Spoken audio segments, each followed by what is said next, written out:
ये फ्री की रेवड़ी बांटने की तो बड़ी आलोचना करते थे, तो ये फ्री की रेवड़ी नरेंद्र मोदी क्यों बांट रहा है, और ये अच्छी बात नहीं है। ये आलोचना सब करने में जुटे हैं कि इसने पंजाब में कहा था कि हर महिला को 3,000 रुपए महीना देंगे, और आज तक पंजाब में किसी भी एक भी महिला को 300 रुपए महीना नहीं मिल रहा। सामने है, और ये क्रम में मैंने कहा पंजाब में 3 साल से नंगा खड़ा है, इसके पास कुछ भी कहने के लिए नहीं। जितनी बातें कही थी वो सब नहीं, लेकिन उसमें 3,000 रुपए महीने की जो इसने वायदा किया था वो तो बिल्कुल जीरो है। लेकिन इसने जो परमानेंट हरामखोरी की जो संस्कृति शुरू की और 10 साल से कर रहा है, उसी के दम पर वो जीत रहा है, तो उसको जवाब देने के लिए क्या भाजपा बिल्कुल नंगे होकर खड़े हो जाए?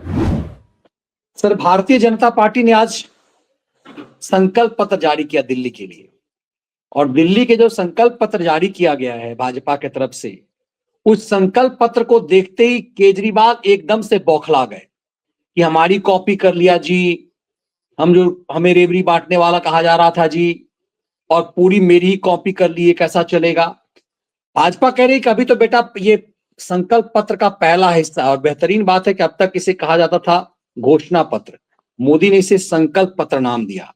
और यही कहा जा रहा है कि जो कुछ भी प्रधानमंत्री मोदी अक्सर कहते हैं कि मोदी की गारंटी मतलब गारंटी पूरे होने की गारंटी, और इनकी ऐसी है कि आज ये खुद नग्न हो रहे हैं कि तमाम चीजों पर, जिन चीजों के लिए दिल्ली के लिए वायदे किए, कोई वायदा पूरा नहीं किया।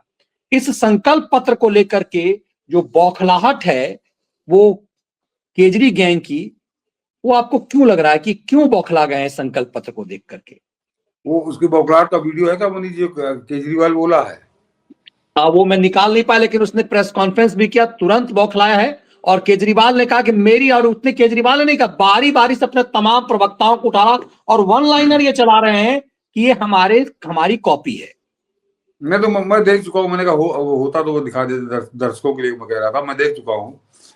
और वो बिल्कुल यही बात कह रहा कि जो कुछ हम कह रहे थे वही मोदी ने वही कर दिया।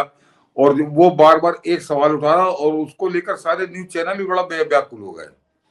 ये फ्री की रेवड़ी बांटने की तो बड़ी आलोचना करते थे, तो ये फ्री की रेवड़ी नरेंद्र मोदी क्यों बांट रहा है, और ये अच्छी बात नहीं है। ये आलोचना सब करने में जुटे हैं। और उसी बात को उसने भी कहा है कि अगर मैं बड़ा अच्छा काम कर रहा था तो फिर भाजपा की क्या जरूरत है, और ये तो हमारी सारी नकल कर ली इन्होंने। मनीष जी, अब मैं अपना बताता हूँ। इस जो आज का ये आया है संकल्प पत्र, कि आज के इस संकल्प पत्र के बाद भाजपा ने केजरीवाल के खिलाफ, मैं दोबारा कह रहा हूं कि भाजपा ने केजरीवाल के खिलाफ ब्रह्मास्त्र दे दिया है। 70 सीटों पर लड़ रहे कैंडिडेटों को, जो प्रत्याशी चुनावी मैदान में है।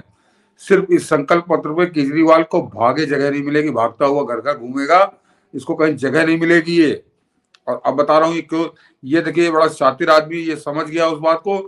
अब भाजपा के जो 70 प्रत्याशी है, मैं प्रदेश भाजपा को तो अब किनारे रख रहा हूँ, वो तो एक तरह से चुनाव लड़वाएगी। जो 70 प्रत्याशी अब बिल्कुल फाइनल हो चुके हैं, वो अपनी पूरी ताकत लगा दे केवल इसी संकल्प पत्र के केवल एक बिंदु पर, बाकी में तो मैं बाद में आऊंगा। कि जो उन्होंने कहा है कि 2,500 रुपए हम प्रत्येक महिला को देंगे, जो गरीब महिला है। अभी ये सही है गलत है, इस पर भी हम लोग बड़ी सी बाद में बात करेंगे। मैं क्यों कह रहा हूं कि इसका पलीता है और ये भागा भागा फिरेगा। कि जो इसने कहा ना कि मेरी नकल कर रहा हूं, ये तो मैं कर ही रहा था पहले से। कि इसने पंजाब में कहा था कि हर महिला को हम 3,000 रुपए महीना देंगे। ये पंजाब में इसने आज से 3 साल पहले इसने ये वायदा किया था, और आज तक पंजाब में किसी भी एक भी महिला को 300 रुपए महीना नहीं मिल रहा। ये इसका झूठ दिल्ली के अलावा इसकी केवल पंजाब में सरकार है, और वहां पर 3,000 रुपए महीने के इसने वायदा किया था। 3 साल हो गए उन महिलाओं को, और किसी को भी 300 रुपए नहीं मिल रहा है, एक भी महिला को। तो और भाजपा जब अपना मैदान में उतरेगी तो इससे पंजाब के 3,000 रुपए महीने का हिसाब मांगे। और भाजपा ने जहां पे कहा तो वो बिल्कुल नरेंद्र मोदी वाली बात, कि जो कहा वो किया। कि मध्य प्रदेश में कहा था, तो मध्य प्रदेश में तो बरसों से मिल रहा है, लाडली बहन योजना बरसों से चल रही है। उसके बाद महाराष्ट्र में थी, तो चुनाव के पहले से वहां बट रही थी, और चुनाव के बाद भी बट रही है। तो भाजपा ने तो जहां कहा वो करके दिखाया, और लोगों को बट रही है।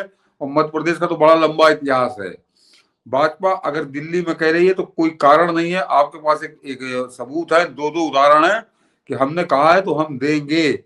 और इसका बड़ा साफ उदाहरण है कि मैंने कहा ना बात, इस एक बिंदु पर ये बहुत बुरी तरह से फंस गया कि ये जैसे ही कहेगा तो इससे पूछे कि तुम पंजाब में क्यों नहीं दे पाए, वहां तो तुम्हारी पूरी सरकार है, वहां तो पूर्ण पूर्ण राज्य है, तो जब वहां पर तुम नहीं दे पाए तो दिल्ली में तुम कैसे दे दोगे, यहाँ तो तुम्हारा पूर्ण राज्य ही नहीं है।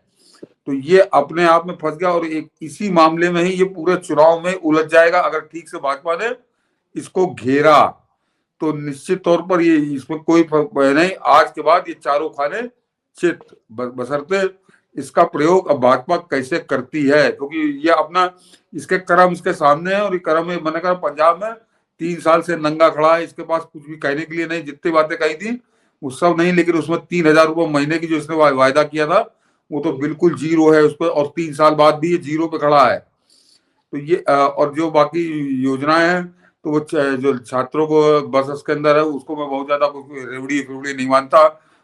आज की तारीख में लोग मेट्रो चलते हैं, अपनी गाड़ियां हैं, मोबाइल है, तो जो वो उतना महत्वपूर्ण नहीं है। ये बहुत महत्वपूर्ण एक है और जिस पर लोग विश्वास करेंगे, महिलाएं दिल्ली की विश्वास करेंगी और ये भाजपा के लिए टर्निंग पॉइंट होगा इस चुनाव का, बशर्ते भाजपा इसको कैसे उठाती है और कैसे इसको अब 5 फरवरी तक ले जाएगी।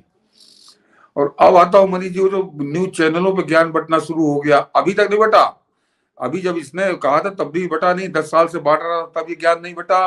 कांग्रेस ने जब ज्यादा नंगई के साथ खुलकर कहा तब ज्ञान नहीं बटा, और जैसे ही भाजपा ने कहा वो सारे न्यूज चैनल ज्ञान बांटने लगा, अदालती संपादक भी बांटने लगा, वो पाठशाला चलाने वाला भी बांटने लगा, दुनिया भर के जो बड़े तथाकथित बड़े बड़े राष्ट्रवादी हैं उन सबके ज्ञान चच्चू खुले कि नहीं नहीं ये तो रेवड़ी बट रही है। जब नंगों से लड़ना है तो नंगे होकर ही लड़ना पड़ेगा, ये बहुत बहुत सच्चाई है। जब वहां पर एक तरह से हरामखोरी की उसने संस्कृति पिछले 10 सालों से डाल रखी है तो भाजपा कैसे, मतलब अभी वो चुनाव जा रही है वो जाके कह देंगे नहीं हम सब बंद कर देंगे, सब खत्म कर देंगे, तो हमको जिता दो। तो ऐसा मूर्ख आदमी इस हिंदुस्तान में तो चुनाव लड़ने नहीं जाता। इस तरह की मूर्खता वो एयर कंडीशन स्टूडियो में बैठकर न्यूज चैनल वाले करें। गाली अगर देनी है तो वास्तव में गाली इस केजरीवाल को ही देनी पड़ेगी इस संस्कृति के लिए। मनीष जी 2013 में पहली बार चुनाव लड़ा था दिल्ली का, और मैं दर्शकों को भी कहूंगा, सारे दर्शकों को कहूंगा, पूरे हिंदुस्तान के दर्शक से जो हम लोग तो विदेश से भी जुड़े हैं लेकिन चुनावी मामला तो हमारा देश से जुड़ा है, कि जरा 2013 से पहले याद करिए कि जिस तरह की ये रेवड़ियां बटनी शुरू हुई है इससे पहले कहां बटती थी। मनीष जी बहुत ज्यादा कुछ होता था तो ये होता था कि चुनाव में तुम्हारा कर्जा माफ कर देंगे जिसके ऊपर कर्जा है ऑलरेडी, या फिर होता था कि बिजली के बचे हुए बिल माफ कर दिए जाएंगे जिसके बिजली के बिल है, और वो भी किसानों के लिए होता था, सबके लिए शहर में नहीं होता था। ये हरामखोरी की संस्कृति का तो जनक ये आदमी है, पैदा करने वाला ये आदमी है कि फ्री में पानी देंगे, फ्री में बिजली देंगे, दिया नहीं दिया वो एक अलग मुद्दा है, लेकिन इसने खुलकर पूरी नंगई के साथ ये कहना शुरू किया। और जब इसको सफलता मिली तो पूरे हिंदुस्तान के नेताओं को लगा कि ये सबसे आसान हथकंडा है कि कह दो बिजली फ्री कर देंगे, पानी फ्री कर देंगे, बाद में चाहे भीख मांगेंगे वो अलग मुद्दा है, लेकिन ये करके हम चुनाव जीत सकते हैं। और मैं चैलेंज करके कह रहा हूं कि चुनाव केवल इस मुद्दे पर चुनाव 2013 से पहले कहीं नहीं लड़ा जाता था। ये होता कर्जा माफ कर देंगे, बिजली के बचे हुए बिल माफ कर देंगे तुम्हारे, इतना तक तो होता था। और कर्जा माफ करने पर भी बड़ी उंगलियां उठा करती थी, वो तो बड़ी दूर रह गया, वो बहुत पीछे छूट गया, अब तो बहुत आगे चले गए लोग।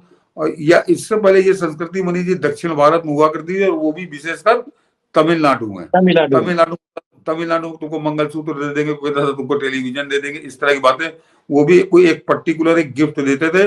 परमानेंट हरामखोरी का कोई प्रोग्राम उनका भी नहीं होता था, वो भी जानते थे कि सरकारें कैसे चलती हैं। लेकिन इसने जो परमानेंट हरामखोरी की जो संस्कृति शुरू की और 10 साल से कर रहा है, उसी के दम पर वो जीत रहा है, तो उसको जवाब देने के लिए क्या भाजपा बिल्कुल नंगे होकर खड़े हो जाए कि नहीं हम कुछ नहीं करेंगे, तुम सब कुछ करो, हम ये कुछ नहीं करेंगे, हम इसको बंद कर देंगे। तो ये न्यूज चैनल इसकी दलाली में जुटे हैं, इनको मालूम नहीं है कि ये स्थिति आई क्यों। और अगर ऐसी स्थिति पर नरेंद्र मोदी की प्राथमिकता होती, नरेंद्र मोदी इस हथकंडे से चुनाव लड़ने वाले व्यक्ति होते, तो वो जो अपना चुनाव लड़ते हैं, लोकसभा का चुनाव लड़ते हैं, तो वो कभी इस हरामखोरी की संस्कृति को जो है बढ़ावा नहीं देते। याद करिए 2014 में था, मनी 14 या 2019 में, हाँ 2019 में ये अधेड़ आया था कि पूरे देश में 6,000 रुपया देंगे, हर हर व्यक्ति को देंगे, या हर घर को हम 6,000 रुपए देंगे। लेकिन नरेंद्र मोदी ने कंपटीशन में नहीं कहा था कि हम 7,000 रुपए देंगे, उन्होंने एक पैसे की जिक्र नहीं किया था। और 2024 में जब ये 10,000 रुपए वाला जो खटाखट वाली स्कीम लेकर आया, तब भी उसकी काट के लिए नरेंद्र मोदी ने नहीं कहा था कि हम तो ये अगर 10,000 रुपए महीना दे रहा तो हम तुमको 15,000 रुपए महीना देंगे। उनको बहुत अच्छे से मालूम था कि मेरी एक साख है, मेरा एक काम है, मैंने जनता के लिए जो काम किए हैं उसके दम पर मैं चुनाव जीतूंगा। वो 2019 में भी जीते और 2024 में भी जीते। इससे इस अधेड़ से तो 1.5-2 गुना ज्यादा सीटें और 1.5-2 गुना ज्यादा वोट पाके वो जीते हैं। तो जब उनकी बात आती है तो उन्होंने, लेकिन आज की तारीख में दिल्ली ऐसे चुनाव में उनको मजबूर कर दिया गया।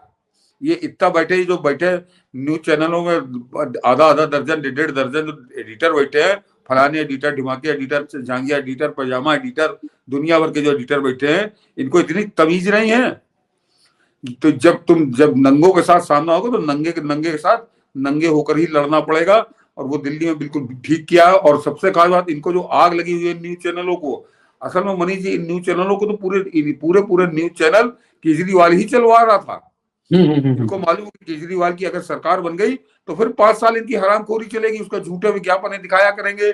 और झूठे विज्ञापन मैं कह रहा हूँ वो भी अभी बताता हूँ कि कितनी बेशर्मी के साथ ये न्यूज चैनल उसकी झूठ का गाना अपने गले में ढोल बजाकर बजाते रहे। इसका भी अभी उदाहरण दिखाता हूँ मनीष जी। तो ये इनको मालूम है कि अगर भाजपा यहाँ पर आ गई तो नरेंद्र मोदी ने केंद्र में भी वो काम कर रखा है। तो वो जो हरामखोरी के झूठे विज्ञापन इनको मिलते हैं, जो आज की तारीख में वो शराबी दे रहा पंजाब से, वही इनको यहाँ से भी मिलना शुरू हो जाएंगे। बगल में सरकार है, तो ये अपनी हरामखोरी के लिए लगातार उसको कैसे मदद पहुंचा सकते हैं। तो अब इन्होंने भाजपा पे अटैक करना शुरू किया कि ये भाजपा भी तो रेवड़ी बांट रही है। बिल्कुल बांट रही है, इससे ज्यादा बांटना चाहिए, क्योंकि इसको यहाँ से साफ करना है। और इस रेवड़ी के बांटने के बावजूद भाजपा की अगर सरकार बनी दिल्ली के अंदर तो इनकी आंखें खुल जाएंगी, अंतर समझ में आएगा कि दिल्ली वास्तव में देश की राजधानी है। और जिस तरह से इसने इसको कहीं बहुत पिछड़े गांव को पिछड़ा जिला बना रखा है, वो दिल्ली का कायाकल्प होगा। लेकिन अब ये फैसला तो जनता को करना है, दिल्ली की जनता को करना है। और ये एक चीज तो इस चुनाव में जो सबसे ज्यादा काम आएगी भाजपा को, मैंने कहा ना कि आज के संकल्प पत्र ने एक तरह से भाजपा को ब्रह्मास्त्र दिया है कि इस संकल्प पत्र के बाद तो केजरीवाल को मुंह छुपाते जगह नहीं मिलेगी एक बिंदु कि जरा तुमने पंजाब में कितने रुपए बांटे। और इसीलिए वो तिलमिलाया हुआ है। बिल्कुल। इस दबाव में आपने बहुत लाइन की कि नंगे को नंगे के स्तर पे उतर के ही मारना पड़ेगा। मैं कह रहा हूं कि इसीलिए आप ये भाजपा कम से कम इनकी तरफ देखे भी ना पलट के कि जो न्यूज चैनलों पर दंगई आज से शुरू हुई है कि तो फ्री बांटने लगी, रेवड़ी बांटने लगी, बिल्कुल मत गौर करिए। वो कहावत है कि सुअर के साथ अगर लड़ना है तो सुअर के साथ तुमको कीचड़ में उतरना पड़ेगा, कीचड़ में लथपथ होना पड़ेगा। तो अब वो दिल्ली के अंदर इसने वही स्थिति बना रखी है, तो बिल्कुल उसी स्थिति में लड़ी है, बिल्कुल लड़े एकदम से। और मैं पूरी तरह से समर्थन करता हूं इस तरह के संकल्प पत्र का, खासकर जब दिल्ली जैसी जगह। और इसीलिए मैंने अंतर बताया कि प्रधानमंत्री मोदी का अंतर क्या है कि 3 चुनाव वो लड़ चुके और तीनों में उन्होंने इस तरह की कोई हरामखोरी रेवड़ी वाली बात उन्होंने नहीं की, क्योंकि उनको अपने व्यक्तित्व पे भरोसा था। दुर्भाग्य से दिल्ली में ऐसा कोई व्यक्तित्व नहीं है।